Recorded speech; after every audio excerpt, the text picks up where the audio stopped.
अस्सलाम वालेकुम नाजरीन। वो एक कहावत है या शेर है कि जिस अतार के लोंडे के सबब बीमार हुए उसी से दवाई लेने चले गए। ये कुछ बुरी सी हो गई है, लेकिन असल बात यह है कि पाकिस्तान में जो लोग पाकिस्तान की क्रिकेट टीम को यहां तक लाने का सबब बने, बाइस बने, आज वही या उन्हीं से हम इलाज करवाने की कोशिश कर रहे हैं। और मेरे ख्याल में पाकिस्तान का न्यूजीलैंड के लिए ओडीआई और T20 स्काउट का जो ऐलान हुआ है, यकीनन ये कौम के साथ बहुत बड़ा मजाक है। और आप ऐसा करें कि आपके सर में दर्द हो तो आप पेट दर्द की गोली खा लें, बिल्कुल वही सिचुएशन जो है वो यहां पर क्रिएट हुई है। और आकिब जावेद जो पहले तो आपको पता है मान नहीं रहे थे, वो कह रहे थे कि हमारे पास यही ऑप्शंस थे, लेकिन अब जब उन्होंने स्काउट का ऐलान किया है तो कम से कम चैंपियन ट्रॉफी में जो बैड परफॉर्मेंस है उसकी जिम्मेदारी उन्होंने ली है और उस जिम्मेदारी को उन्होंने कबूल किया है। लेकिन उसके बाद जो उन्होंने प्रेस कॉन्फ्रेंस की और उसमें टीम्स का ऐलान किया है, वो यकीनन एक बहुत बड़ा मजाक था। वो मजाक कैसे है ये हम डिस्कस करेंगे। आप हमारे चैनल को सब्सक्राइब कर लें, बेल आइकन को आपने लाजमी प्रेस करना है और कमेंट बॉक्स में आपने अपनी ओपिनियन लाजमी लिखनी है। आपके ख्याल में ओडीआई की बेस्ट टीम, आपको अगर ये मौका दिया जाए आप किस टीम को चुनेंगे? और T20 के लिए आपके ख्याल में कौन सा कैप्टन होना चाहिए? अच्छा, चैंपियन ट्रॉफी 2025 में पाकिस्तान टीम ग्रुप स्टेज से बाहर निकल गई। एक पॉइंट मिला है, वो भी बारिश की वजह से।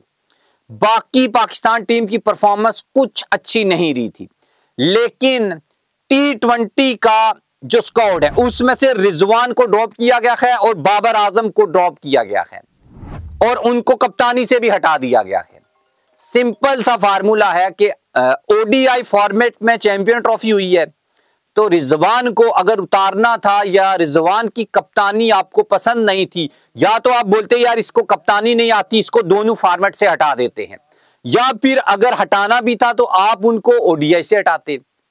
उनको हटा के अच्छा सलमान अली आगा को कप्तान बनाया गया है T20 का। वेल एंड गुड और अच्छा डिसीजन है, यही होना चाहिए था। लेकिन जो आउट फॉर्म शदाब है जिसको ड्रॉप किया गया था, उसको वापस एज अ नाइब कप्तान लाया जा रहा है। यह पता नहीं पाकिस्तान के साथ कोई साइकोलॉजिकल इशू है।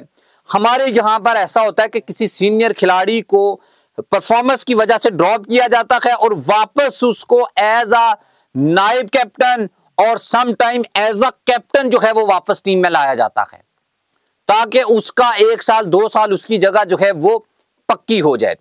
उसके बाद ये डिसीजन सिर्फ इस हद तक दुरुस्त है कि बाबर आजम को और रिजवान को T20 स्काउट से ड्रॉप किया गया है और अब नए जो लड़के जिनको ये मौका मिल रहा है उनको चाहिए कि वो अच्छे से परफॉर्म करें और ये साबित करें कि यार उनके बगैर भी ये टीम चल सकती है। उसके बाद ओडीआई की अगर हम बात करें तो ओडीआई से हारिस रऊफ को और उनके साथ शहीन-शाह अफरीदी को ड्रॉप किया गया है। जब आकिब जावेद से ये सवाल पूछा गया कि अब रिजवान और बाबर क्या नहीं खेलेंगे T20 या उनके ऊपर T20 के दरवाजे बंद हैं, तो उन्होंने बोला नहीं। शहीन-शाह अफरीदी को उन्होंने T20 का अच्छा बॉलर करार दिया है, ये आकिब जावेद साहब का कहना था। लेकिन मेरे ख्याल में ये जो सारे खिलाड़ियों को सीनियर्स को ड्रॉप किया गया है, चाहे वो मोहम्मद रिजवान हूं, चाहे वो फिर बाबर आजम हूं, चाहे वो शहीन-शाह अफरीदी हूं, चाहे वो हारिस रऊफ हूं, मेरे ख्याल में ना इन्होंने किसी कमरे में बैठ के ना बस इतना ही सोचा होगा कि यार लोग क्रिटिसिज्म कर रहे हैं, इनसे जान कैसी छुड़ाई जाए। तो बोला कि यार चलो आप दोनों को इस फॉर्मेट में से निकाल देते हैं, सही है ना, तो ये जो दूसरे दो हैं इनको इससे फॉर्मेट से निकाल लेते हैं। बस आवाम की आंखों में ना बस धूल झोंक दें कि उनको लगे कि हाँ यार काफी सर्जरी हो गई है, काफी ऑपरेशन हो गया है, पोस्टमार्टम हो गया है और देखो यार ये सीनियर खिलाड़ियों को निकाल दिया है टीम से। उसके अलावा साइम अयूब के बारे में लोग सवाल कर रहे थे, उनको टीम में शामिल नहीं किया गया और फखर जमान और इनको मेडिकल ग्राउंड्स की बिना के ऊपर टीम में शामिल नहीं किया गया। तो ये कुल मिला के पाकिस्तान स्काउट का जो ऐलान है, बाकी टीम्स में किन किन खिलाड़ियों को शामिल किया गया है ये आपने देख लिया होगा। और मोटी मोटी बात मैंने आपको बता दी है।